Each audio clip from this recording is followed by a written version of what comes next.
से कदा उधारे चौको जाना तो चुमुरा जी। ओम दुर्गा माता सप्तशती पाठ। पाठ ठीक से करना। अभी तो कुल कहबो खाली पाठ। खाली अध्याय 2। अंतिम बार दिन से कौन ये गुटिया कहीं फिर वो कौन कौन आला? हां रक्षा मंत्र। हां देवताओं के तेज से देवी का प्रादुर्भाव और महिषासुर की सेना के वध में महर्षि मेधा बोले, प्राचीन काल में देवताओं और असुरों में पूरे 100 वर्ष तक घोर युद्ध हुआ। उनमें असुरों का स्वयं महिषासुर था और देवराज इंद्र भी देवताओं के नायक थे। इस युद्ध में देवताओं की सेना परास्त हो गई थी। इस प्रकार संपूर्ण देवताओं को जीतकर महिषासुर इंद्र बन बैठा था। युद्ध के पश्चात हारे हुए देवता प्रजापति श्री ब्रह्मा को साथ लेकर उस स्थान पर पहुंचे जहाँ पर भगवान शंकर विराजमान थे। देवताओं ने अपनी हार का सारा वृत्तांत भगवान श्री विष्णु और शंकर से कल सुनहरे कहने लगे, हे प्रभु, महिषासुर सूर्य, इंद्र, अग्नि, वायु, चंद्रमा, यम, वरुण तथा अन्य देवताओं का सब अधिकार छीनकर सबका अधिष्ठाता स्वयं बन बैठा है। उसने समस्त देवताओं को स्वर्ग से निकाल दिया है।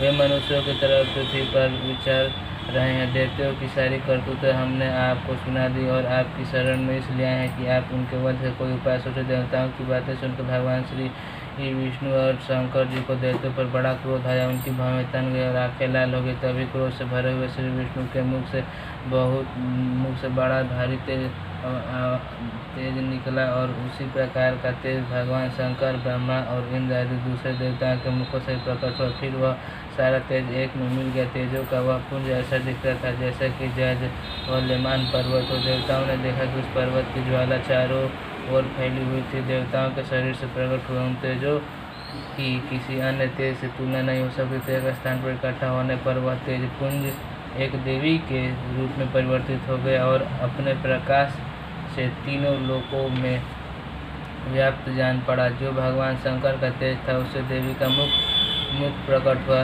यमराज के तेज से उसके सिर के बाल बने। भगवान विष्णु के तेज से उसकी भुजाएं बनी। चंद्रमा के तेज से दोनों स्तन और इंद्र के तेज से कटी कमर भाग, वरुण के तेज से जंघ और पिंडली तथा पृथ्वी के तेज से नितंब भाग बना। ब्रह्मा के तेज से दोनों चरण और सूर्य के तेज से उनकी उंगलियां पैदा हुई। वसुओं के तेज से हाथों की उंगलियां एवं कुबेर के तेज से नासिका बने। प्रजापति के तेज से उसके दांत और अग्नि के तेज से उसके तीन नेत्र बने। संध्या के तेज से उनकी दोनों भौहें और वायु के तेज से उसके कान प्रकट हुए। इस प्रकार से देवी को प्रादुर्भाव हुआ था। महिषासुर से पराजित देवता उस देवी को देखकर अत्यंत प्रसन्न। भगवान विष्णु ने अपने त्रिशूल में से एक त्रिशूल निकालकर उस देवी को दे दिया। भगवान कृष्ण ने अपने एक चक्र में से एक चक्र निकालकर उस देवी को दे दिया। वरुण ने देवी को शंख भेंट किया। अग्नि ने इसे शक्ति दी। वायु ने उसे धनुष और बाण से पूर्णोत्तर कष दिए। सहस्त्र नृत्य देवराज इंद्र ने उसे अपने वज्र से उत्पन्न करके वज्र दिया और ऐरावत हाथी का एक घंटा उतारकर देवी को भेंट की। यमराज ने उसे कालदंड में से एक दंड दिया। वरुण ने उसे पास दिया। प्रजापति ने सप्ती की माला दी। ब्रह्मा जी ने उसे कमंडलू दिया। सूर्य ने देवी के समस्त रोमों में अपने किरणों का तेज भर दिया। काल ने उसे चमकती ढाल और तलवार दी। क्षीर सागर ने उज्ज्वल हार और दिव्य वस्त्र उसे भेंट किए और इनके साथ ही उसने दिव्य चूड़ामणि दी। 2 कुंडल, कंकड़, उज्ज्वल अर्धचंद्र, बाहु के लिए बाजूबंद, चरणों के लिए मुकुट, गले के लिए सुंदर हंसली और अंगुलियों के लिए रत्नों की बनी हुई अंगूठियाँ उसे दी। विश्वकर्मा ने उनको फरसा दिया और उसके साथ ही कई प्रकार के अस्त्र और अभेद कवच दिए। और इसके अतिरिक्त उसने उसे मस्तक और वक्ष पर धारण करने के लिए कभी न कुम्हलाने वाले सुंदर कमलों की मालाएं भेंट की। समुद्र सुंदर कमल का फूल भेंट किया। हिमालय ने सवारी के लिए सिंह और तरह तरह के रत्न देवी को भेंट किया। यशराज कुबेर ने मधु से भरा हुआ पात्र और शेषनाग ने उन्हें बहुमूल्य मणियों से विभूषित नागहार भेंट किया। इसी तरह दूसरे देवताओं ने भी उसे आभूषण और वस्त्र देकर उसका सम्मान किया। इसके पश्चात देवी ने स्वर से गर्जना की। उसके इस भयंकर नाद से आकाश गूंज उठा। देवी का वह स्वर से लिया हुआ सिंहनाद समान आकाश उनके सामने छोटा प्रतिध्वनि लगा, उससे बड़े जोर की प्रतिध्वनि हुई, जिससे समस्त विश्व में हलचल मच गई और समुद्र कांप उठे, पृथ्वी डोलने लगी और सब पर्वत हिलने लगे। देवताओं ने उससे प्रसन्न होकर सिंह वाहिनी जगन्मयी देवी से कहे, देवी तुम्हारी जय हुई। इसके साथ महर्षियों ने भक्ति भाव से विनम्र होकर उनकी स्तुति की। संपूर्ण त्रिलोकी को शोकमग्न देखकर दैत्यगण अपनी सेनाओं को साथ लेकर और हथियार आदि सजाकर उठ खड़े हुए। महिषासुर के क्रोध की कोई सीमा नहीं थी। उसने क्रोध में भरकर कहा, यह सब क्या उत्पात है। फिर वह अपनी सेना के साथ उस ओर दौड़ा जिस ओर से भयंकर नाद का शब्द सुनाई दिया था। आगे पहुंचकर उसने देवी को देखा, जो कि अपनी प्रभा से तीनों लोकों को प्रकाशित कर रही थी। उनके चरणों के भार से पृथ्वी दबी जा रही थी। माथे के मुकुट से आकाश में हेलो फ्रेंड्स, ओहे तो मोबाइल से तो ओहे तो किताब से तो पाठ दे चुप रहा पढ़ेगा हम तो मजा नहीं सुनने। इंद्र आदि देवताओं द्वारा देवी की स्थिति। महर्षि वेदा बोले, देवी ने जब पराक्रमी दुरात्मा महिषासुर को मार गिराया और असुरों की सेना को मार दिया, तब इंद्र आदि समस्त देवता अपने सिर तथा शरीर को झुकाकर भगवती की स्तुति करने लगे। जिस देवी ने अपनी शक्ति से यह जगत व्याप्त किया और जो संपूर्ण देवताओं तथा महर्षियों की पूजनीय है, उस अंबिका को हम भक्तिपूर्वक नमस्कार करते हैं। वह हम सब का कल्याण करे। जिस अतुल प्रभाव और बल का वर्णन भगवान विष्णु, शंकर, ब्रह्मा जी भी नहीं कर सके, वही चंडिका देवी संपूर्ण जगत का पालन करे और अशुभ भय का नाश करे।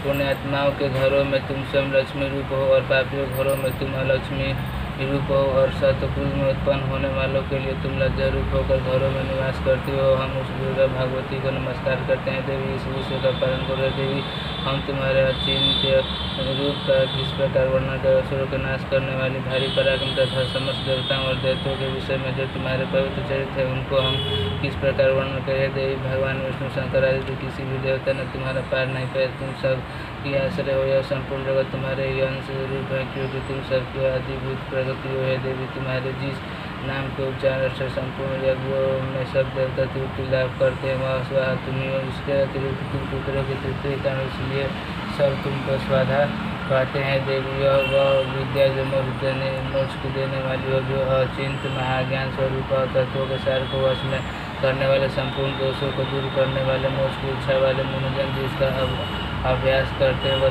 तुम्हारी रूप हो और दोष रहित ऋग तथा यजुर्वेदों की एवं उद्गाता और सुंदर पदों के पाठ वाले सामदेव के आश्रय रूपा तुम भगवती हो। इस विश्व के उत्पत्ति एवं जग पालन के लिए तुम हर्ता के रूप में प्रकट हुई हो और तुम संपूर्ण संसार की पीड़ा हरने वाली हो। हे देवी, जिससे सारे शस्त्रों को जाना जाता है, वह मेरा शत्रु तुम्हें और दुर्गम भव सागर से पार करने वाली नौका भी तुम्हें। लक्ष्मी रूप से विष्णु भगवान के हृदय में निवास करने वाली भगवान महादेव और समान गौरी देवी, तुम्हें मंद मुस्कान और निर्मल पूर्ण चंद्र प्रेम के समान उत्तम सुवर्ण और मनोहर कांति से कमने तुम्हारे मुख को देखकर भी महिषासुर क्रोध से भर गया। यह बड़े आश्चर्य की बात है। हे देवी, तुम्हारा यह मुख जब क्रोध से भर गया तो उदय काल के चंद्रमा की भांति लाल हो गया और तनी हुई भौहे के कारण विकराल रूप हो गया। उसे देखकर भी महिषासुर का सिर पार नहीं निकल गया। यह बड़े आश्चर्य की बात है। आपके कुपित मुख का दर्शन करके भला कौन जीवित रह सकते हैं। देवी, तुम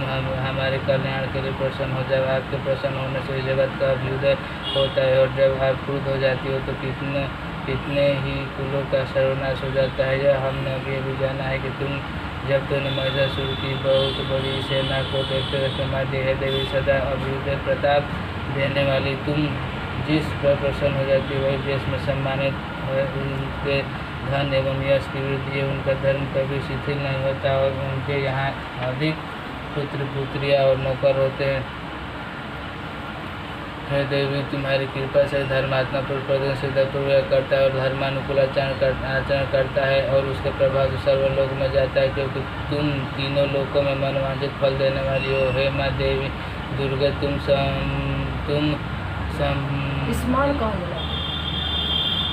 स्मरण करने पर संपूर्ण जीवों के भय नष्ट कर देती और स्थित चित्त वालों के द्वारा चिंतन करने पर उन्हें और अत्यंत मंगल देती हो। हे दरिद्र दुख नाशनी देवी, तुम्हारे सिवाय दूसरा कौन है। तुम्हारा चित्त सदा दूसरों के उपकार में लगा रहता है। देवी, तुम शत्रुओं को इसलिए मारती हो कि उनके मरने से दूसरों को सुख मिलता है। वह चाहे नरक में जाने के चिरकाल तक पाप करते रहे, किंतु तुम्हारे साथ युद्ध करके सीधा स्वर्ग हो जाए। स्वर्ग को इसलिए तुम उनका वध करती हो। हे देवी, क्या तुम दृष्टिपात मात्र से समस्त असुरों को भस्म नहीं कर सकते? अवश्य कर सकते हो, किंतु तुम्हारा शत्रुओं को शस्त्रों के द्वारा मारना इसलिए है कि शस्त्रों के द्वारा मारकर वे स्वर्ग हो जाए। इस तरह से हे देवी, उन शत्रुओं के प्रति तुम्हारा भी विचार उत्तम है। देवी, तुम्हारे वो खड्ग की चमक से और त्रिशूल तीनों की कांति की किरणों से असुरों की आंखें फूट नहीं गई।